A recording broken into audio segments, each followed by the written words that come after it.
Good morning, everybody, or good afternoon. Not sure what time you're watching this, but we're doing this on Sunday morning. It's the Hollywood Bets Gravel Poly Meet. It's been changed, the venue changed. A lot of scratchings, if you don't know. There are almost 26 scratchings when we were recording the show this morning. So make a note of all of those. And I've got Darren Burrows on the line to talk us through the first race here. 1,000 meters on the poly. Right now, number 2, T-Rex tops the boards. Darren, 16-10. And 3, Romance in Rome is trading at 19-10. You might be able to get some 2-1. And then you've got a couple of first timers in the race. What do you know? Claude, I fancy this horse Romance in Rome quite a bit. Now, last time out, I had a bet. He went down to the start looking amazing. And he got caught 4 deep around the bend at Greyville. And how he still stayed on for second and beat T-Rex home on that occasion. I know T-Rex turned into the straight a long way back. But Romance in Rome, surely he's going to confirm that form. So I'm pretty confident number 3 to beat number 2. And then there is whispers for Stars in Heaven, number 4, the first timer from Gavin Van Sale. Okay, well, with regards to the first timers, we're going to have to watch the market closer to race time. But it's an opportunity to get buy pots on for those of you who do want to. Let's see what Darren has arranged for us in this particular race and what he likes. He's going straight up with his horse, Romance in Rome. That's his strike in the first.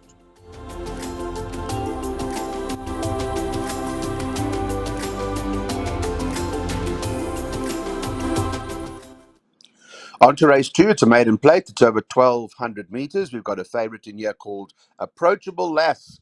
Number 10 on the card is 15-10, and the second choice, number 12, Ideal Gift, is at 3-1. It's a place accumulator race, Darren. So, can we bank on the favourite, or do we need more?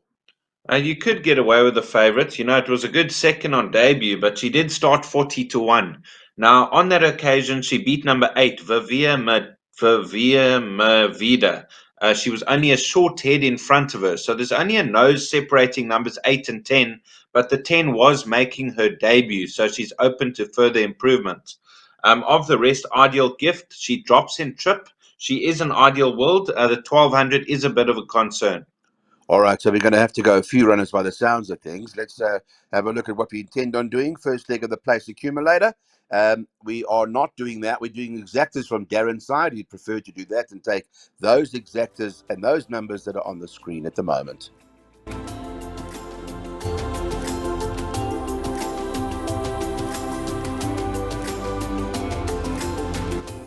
On to the third race now, run over 1,200 meters, where Captain Rocket, Dennis Dry, Sean Veal, they team up. Sean Veal been riding particularly well, is the 13-10 favourite.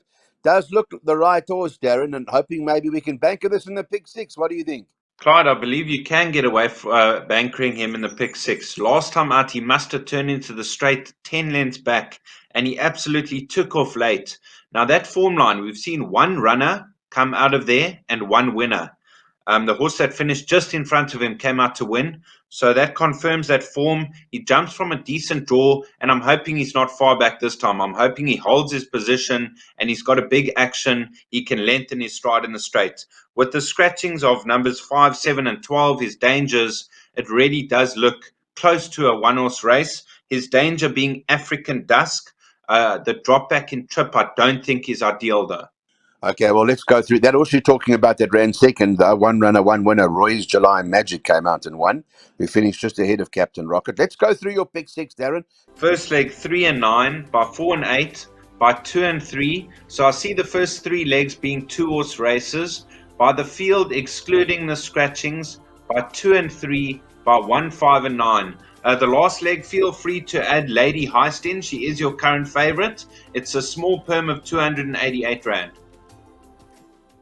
What we stay in the maidens now, maiden plate over 1,200 meters, and the market's got, Darren did recommend 2-horse races for the first few legs. And in this race, perhaps it's between the 4 and 8, Oshakati and Azuraludu. Is that right, Darren? Yes, Clyde, I can't see much else getting involved here. Now, I backed at Oshakati last time out, and he was staying on steadily towards the finish. He just couldn't get to the leader. He's run off the likes of Captain Bombshell, who's rated 100 now. Asaraludu, 2 good efforts to date. I thought he would win last time out. He found one better. Races between the two. The 4 and 8, I'm not going to split them. Okay, an absolute two-horse race. So what do we do? It's a jackpot opportunity, this, for you guys, those of you who want to get some jackpots on. So in this particular event, Darren's got his jackpot one up for you. The numbers are on the screen, and you can figure out. Remember, you can add your own. This is just a guide for everybody. And if you like something and we haven't got it in, please make sure you put it in. Welcome back, everybody. Race 5. We're going over the mile. And Sayulita, top of the boards at 2-1. Joint with the 3 on the card, Josemina, 2-1, both 2 and 3 in this particular event. And then you've got horse like Venetian Link, the one at 28-10. So sounds to me like there are a few runners that we have to include. This is a jackpot 2 opportunity, Darren. And I would imagine you've worked one out for us. Yes, Clyde, I did include a scratching of number 9, as there were a lot of late scratchings. So numbers 2 and 3, I narrowed the race down to.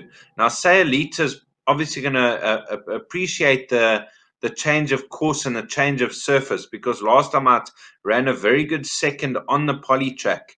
Jalsamina absolutely took off last time out. He must have been 12 lengths back, turning for home, 2 lengths. On collateral form, there's only a length separating 3. So the only danger could possibly be Venetian Link. Fair debut, but the form line hasn't stood up. All right, yeah. So it's quite a competitive race. So I know that there are a number of scratchings in here. There's 4, there's 7, and the 9 have all been taken out. Let's put the jackpots up. I know, Darren, that in your jackpot that we're looking at now, there are a couple of scratchings. So those of you, please make note. Darren prefers to leave them in. If that tote favorite wins, you can double up and then catch it a few more times. There are the numbers. Once again, if you need to add anything in, please don't hesitate in doing so.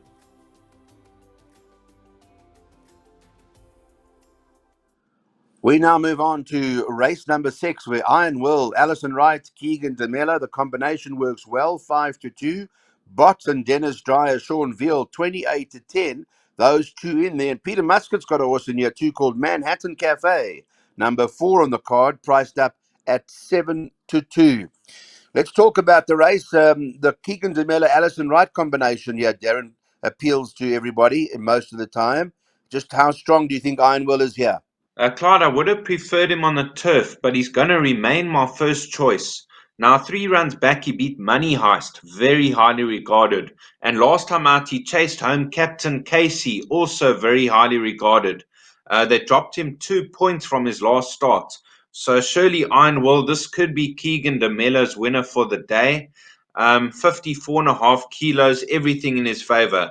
There would be dangers. You can include pretty much the whole field have a chance, but Iron Will is my first choice. And if you check the pick 3 that we are tipping, I've included 2 scratchings, so we could treble up in the first leg. Okay, well, let's have a look at that pick 3, and we'll put it up for you now as to what we want to do in terms of the first leg of the pick 3. And 2, 5, 6, 7, and 8. The choice. There's you heard there's scratchings in there. You might want to in place of one of the scratchings, add in Boundless Bash. Might bounce back to form. You never know in a race like this.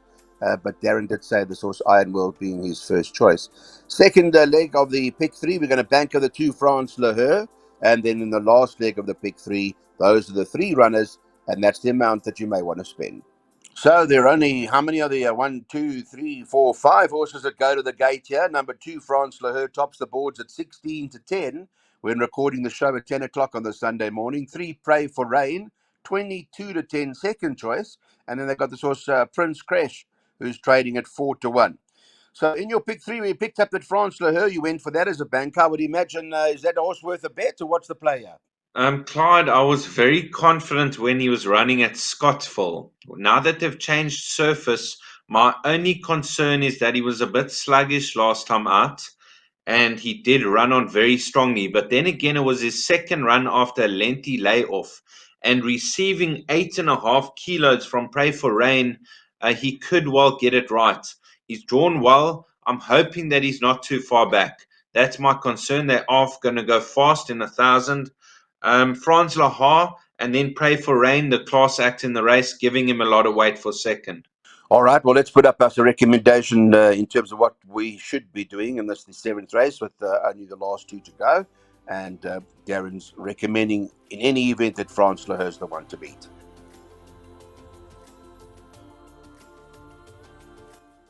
Well, now we're going to handicap, and it's at the 75 level for fillies and mares over 1,000 meters. Where in this race, both or all of 6, 8, and 10 have been taken out. They're not running.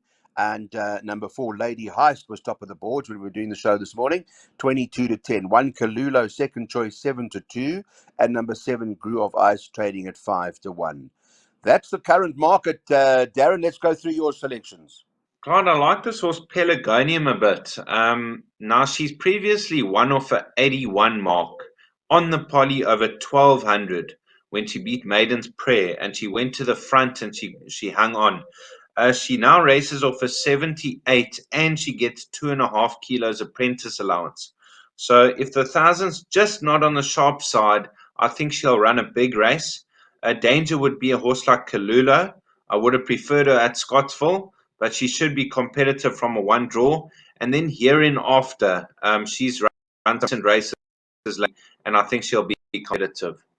Yeah, it's quite interesting that you talk about Pelargonium, because Kalula was also in that particular form line, the form line of Get in the Queue. Now, Kalula, as you know, as you quite rightly mentioned, ran third on that occasion. Pelargonium ran fifth, and that there, what was it, 3 lengths or 3.5 lengths separating them. But the form line does show that the second horse won, Princess T, from Get in the Queue. It also shows that the horse that ran eighth, Perfect Appeal, came out and won. And it shows that the 5, Candy for My Mommy, came out and won. So the question I want to ask you is, can Pelargonium turn the tables on Kalula on that last run? Because if she can, then she may well be worth a bet based on the form line. I believe so. I think Pelargonium's a better poly horse, so that's the reason I'm going for her. Okay, you've just spoken us into that. Right, let's have a look at what the recommendation in terms of the last race on the card is concerned, Pelargonium, and those who got some of the 6 to 1. Let's hope it arrives.